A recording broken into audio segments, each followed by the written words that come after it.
दोस्तों, I hope आप सब अच्छे होंगे। तो जैसा कि हमने कल प्रेडिक्शन वीडियो में डिस्कस किया था कि हम बाइंग साइड का मोमेंटम देख सकते हैं, तो आप देखोगे कि मार्केट ने मॉर्निंग में खुलते ही काफ़ी अच्छा बाइंग का मोमेंटम दिया है। मैंने ये बाइंग का मोमेंटम कैप्चर किया था, अब पता नहीं आप लोगों ने किया है कि नहीं, पर हमने डिस्कस किया था कि हम कल बाइंग का ऑप्शन ही रखेंगे गैप अप फ्लैट के केस में, लेकिन गैप डाउन के केस में हम थोड़ा संभल कर सिचुएशन को हैंडल कर कर समझ कर ट्रेड बनाएंगे। लेकिन आप देखोगे कहीं ना कहीं मार्केट में गैप अप ही हुआ, तो ऐसे केस में हमने बाइंग साइड का सेटअप मैंने एनालाइज़ किया और काफ़ी अच्छे प्रॉफिट बुक करे।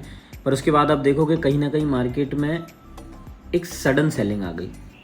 इसको प्रेडिक्ट करना थोड़ा सा मुश्किल था, थोड़ा क्या मेरे हिसाब से तो ज़्यादा ही मुश्किल था, क्योंकि इतनी सडन आई कि आप इस मोमेंट को कैप्चर करना लगभग नामुमकिन था। अगर आपने आधे से कर लिया होगा कैप्चर तो वो बात अलग है, वो एक तुक्का है।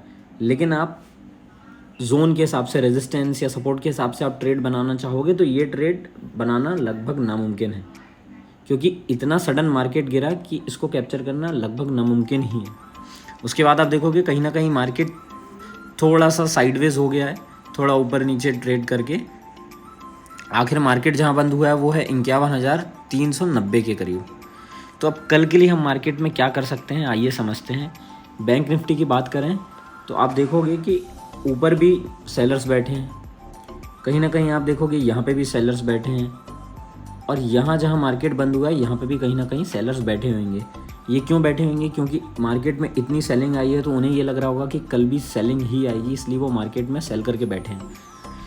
तो ऐसे में फ्लैट या गैप अप के केस में कहीं ना कहीं मार्केट इनको ट्रैप करने के लिए बाइंग साइड का मोमेंटम देख सकता है। तो हम हमारा जो ट्रेड प्लान करेंगे वो बाइंग साइड ही करेंगे।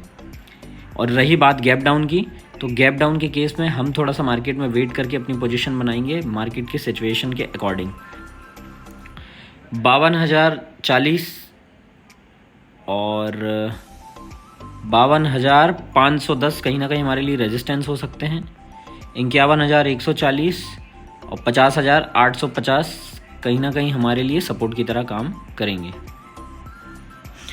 तो आइए बात कर लेते हैं फिन निफ्टी की। कल इसकी एक्सपायरी है, तो आप देखोगे इसमें भी कहीं ना कहीं बैंक निफ्टी की तरह ही अच्छा खासा बुलिश मोमेंटम सुबह आया था, तो इसमें भी बाइंग की ट्रेड अच्छी बन सकती थी। पर उसके बाद कहीं ना कहीं सारे इंडेक्सों में फॉल आया है, तो ऐसे में यहाँ पर भी सेलर्स बैठ गए हैं, यहाँ पर भी बैठे हैं, और यहाँ जहाँ मार्केट क्लोज हुआ है यहाँ पर भी सेलर्स बैठे हैं।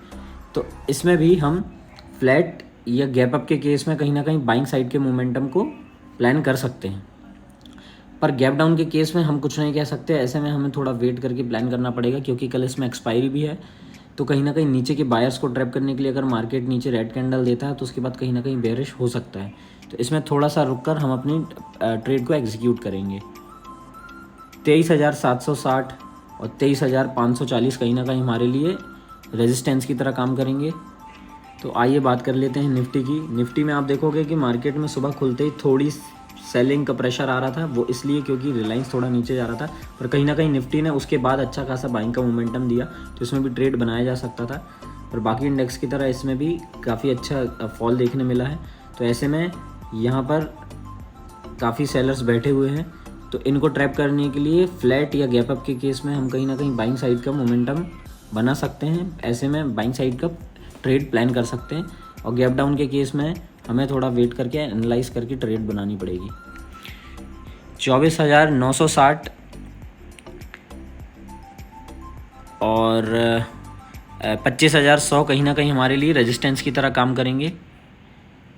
24,840, 24,650 कहीं ना कहीं हमारे लिए सपोर्ट की तरह काम करेंगे। फर्दर कोई क्वेश्चन हो तो मुझे कमेंट करके पूछ सकते हैं। धन्यवाद।